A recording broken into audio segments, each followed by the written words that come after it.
جی बिस्मिल्लाहिर्रहमानिर्रहीम। मैं महमूद दानी एडवोकेट। आ, हमारे पाकिस्तान में तकरीबन एक महीने से जो एक सियासी बहरान है,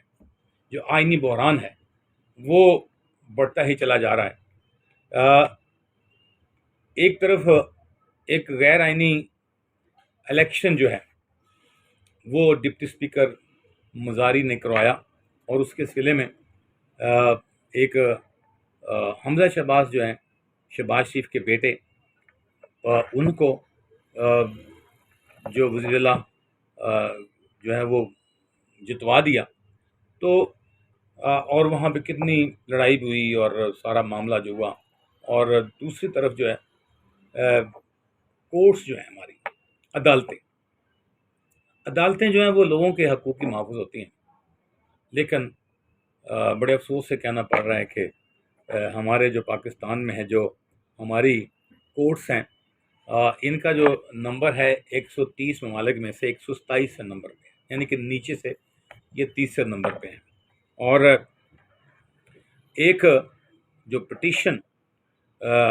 हमजा शहबाज ने डाली अदालत में कि गवर्नर जो है वो मेरा हल्फ नहीं ले रहा, तो कोर्ट्स ने ऑर्डर किया, कोर्ट ने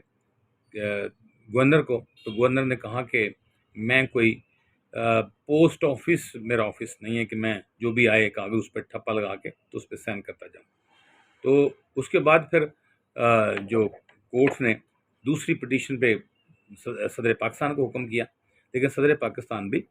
उस पर उन्होंने भी कोई अमल दरामद नहीं किया। और जो कानून है, हमारा आइन जो है, वो कहता है कि सदर पाकिस्तान और गवर्नर्स के ख़िलाफ़ जो है किसी किस्म की कोई कानूनी कार्रवाई नहीं हो सकती, कोई तादेबी कार्रवाई नहीं हो सकती, कोई किसी किस्म का कोर्ट्स जो उनको ऑर्डर नहीं दे सकती, और उनके ख़िलाफ़ कोई तौहीन अदालत नहीं हो सकती। तो एक तरफ जो है वो पंजाब का जो गवर्नर है वो भी डटा हुआ है, दूसरी तरफ जो हमारी कोर्ट्स हैं वो भी डटी हुई हैं। और कोर्ट्स को ये खुद सोचना चाहिए था कि जो असम्बली में कार्रवाई होती है या इस तरह के जो मामलात हैं, कि जहाँ पे कोर्ट्स की नहीं सुनी जानी चाहिए, नहीं सुनी जाती, तो उस तरह के ऑर्डर जो है उनको पास करने नहीं चाहिए।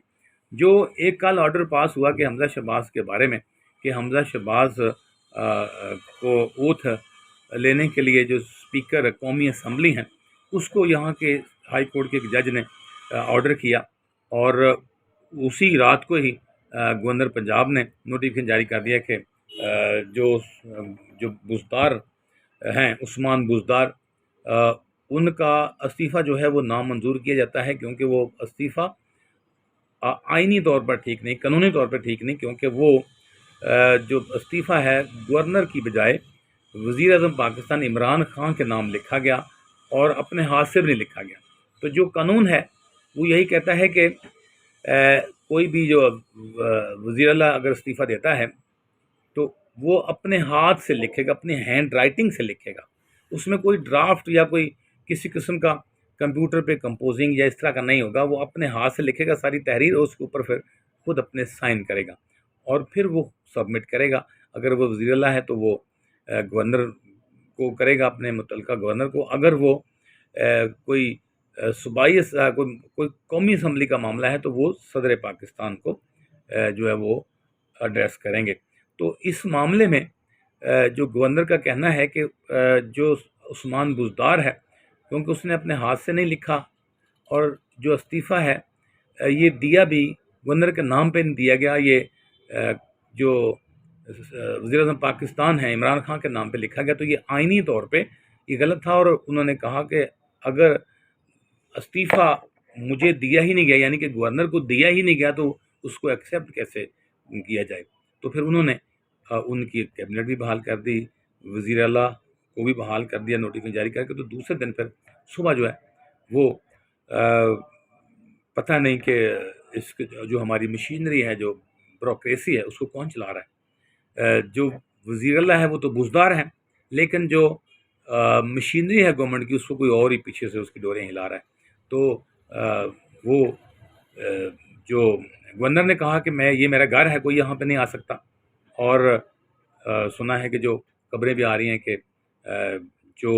नून लीग के वर्कर्स हैं और लोग जो हैं वो गवर्नर हाउस में फिर चले गए, زبردستی، اور وہاں پہ جو اوتھ سرمنی جو ہے وہ بھی ہو گئی ہے۔ تو ایک طرف وزیر اعلیٰ عثمان بزدار جو ہیں وہ کہتے ہیں کہ میں وزیر اعلیٰ ہوں کیونکہ گورنر نے نوٹیفکیشن جاری کیا ہے، دوسری طرف جو ہے حمزہ شہباز شریف جو ہیں وہ گورنر بن گئے، وہ وزیر اعلیٰ بن گئے ہیں، اور جو بزدار ہیں وہ بھی وزیر اعلیٰ بنے ہوئے ہیں۔ تو یہ ایک بہت زیادہ آئینی بحران ہے، اور یہ بہت ہی خطرناک صورتحال اختیار کر سکتا ہے۔ اس میں پی ٹی آئی جو ہے وہ بھی ڈٹی ہوئی ہے، اور نون لیگ جو ہے وہ بھی ڈٹی ہوئی ہے، اور کوئی بھی جو ہے وہ ایک اس معاملے کو افہام و تفہیم سے حل کرنے کے در پہ نہیں ہے۔ اور جو ہماری کورٹس ہیں وہ اگر کسی کو انصاف انہوں نے دینا ہو یا کسی کی سپورٹ کرنی ہو تو وہ رات کو بھی کھل جاتی ہیں 12 بجے بھی، اور اگر ایک عام آدمی کو انصاف دینا ہے یا اس کو نہیں دینا تو پھر اس کا وہ دن کو بھی اس کی جو پٹیشنز ہے وہ ایکسیپٹ نہیں ہوتی۔ تو اس میں جو عدالتیں ہیں ان کو اپنی عزت جو ہے وہ خود اس کا خیال رکھنا چاہیے، اور جو آرڈر کیا ہائی کورٹ نے قومی اسمبلی کے اسپیکر کو کہ حمزہ شہباز شریف کا جو حلف ہے وہ لیں، تو میں سمجھتا ہوں، کیونکہ میں ایز اے لا اسٹوڈنٹ میں سمجھتا ہوں کہ وہ اس طرح کا آرڈر جو ہے وہ نامناسب ہے، ہونا نہیں چاہیے، کیونکہ کوئی قانون میں اس طرح کی کوئی پروویژن نہیں ہے۔ اور اگر یہ معاملہ ہائی کورٹ میں آ گیا تھا تو پھر ہائی کورٹ کو چاہیے تھا کہ اس پہ ایک لارجر بینچ جو ہے وہ تشکیل دیا جاتا، اور اس کے اوپر اس کی تشریح کرتی کورٹ جو ہے، اور اس کا جو آئندہ آنے والے دنوں کے لیے بھی جو معاملات اٹھنے تھے یا کوئی ایسا معاملہ ہونا تھا تو اس کو حل کر دیا جاتا، اور اس میں جتنے بھی سوالات ہیں ان کے جو جوابات ہیں ان کو ڈھونڈا جاتا۔ تو میں سمجھتا ہوں کہ ہائی کورٹ نے بھی جو آرڈر کیا ہے وہ ایک مناسب آرڈر نہیں، اور ابھی انہوں نے پی ٹی آئی نے جو انٹرا کورٹ اپیل ہے جو ریٹ کے خلاف جو دی جاتی ہے، جس کو ڈویژن بینچ یعنی کہ 2 جج سنتے ہیں، تو وہ آج انہوں نے دائر کی، اور میں بھی وہاں پہ موجود تھا۔ تو وہاں پہ جو بات ہوئی کورٹ میں، وہ پی ٹی آئی کے وکیل نے وہاں پہ کہا کہ یہ سارا جو آرڈر ہوا ہے یہ غیر آئینی اور یہ غیر قانونی ہے، تو اس کو سسپینڈ کیا جائے، اور ساتھ انہوں نے یہ بھی ریکویسٹ کی کورٹ سے کہ اس کا لارجر بینچ جو ہے وہ تشکیل دیا جائے۔ تو پھر 2 جج صاحب جو وہاں پہ موجود تھے انہوں نے اس چیز پہ ایگری کیا، اور کہ اس پہ لارجر بینچ جو ہے بننا چاہیے۔ تو اس میں وہ پٹیشن جو ہے وہ انٹرا کورٹ اپیل جو ہے وہ chief justice of Lahore high court کو بھجوا دی ہے۔ ابھی چھٹیاں ہو گئی ہیں، تو دیکھیں چھٹیوں کے اندر وہ اس پہ لارجر بینچ تشکیل دیتے ہیں یا چھٹیوں کے بعد، تو پھر یہ اس کے اوپر جو ہے قانونی طور پہ جو ہے اس کا پتہ چلے گا، اس پہ ساری بحث ہوگی، اس پہ قانون کی جو اس پہ تشریح ہوگی، تو پھر ساری صورتحال جو واضح ہوگی۔ لیکن ایک طرف بزدار اور ایک طرف حمزہ شہباز شریف وہ دونوں کہتے ہیں کہ ہم وزیر اعلیٰ ہیں، تو اس میں جو ہے وہ میں تو یہی کہوں گا کہ اس قوم کا اللہ حافظ ہے اور ان کا بھی اللہ ہی حافظ ہے۔ تو بس ہمیں تو دعا کرنی چاہیے اچھی کی اللہ پاک خیر کرے اور پاکستان پر اپنی رحمت کرے، اور اس آئینی بحران سے جو ہے اللہ پاک ہمیں احسن طریقے سے نکال دے۔